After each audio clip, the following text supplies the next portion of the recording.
শ্রীমদ্ভাগবতম প্রথম স্কন্দ অষ্টম অধ্যায় শ্লোক 52।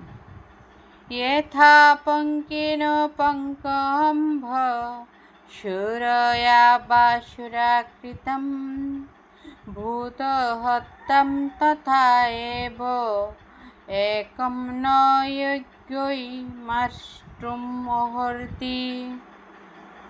অনুবাদ: কর্দমের দ্বারা যেমন কর্দমাক্ত জল পরিশ্রুত করা যায় না, অথবা সুরার দ্বারা যেমন সুরাকলঙ্কিত পাত্র পবিত্র করা যায় না, তেমনি যজ্ঞে পশুবধ করে নরহত্যাজনিত পাপও রোধ করা যায় না।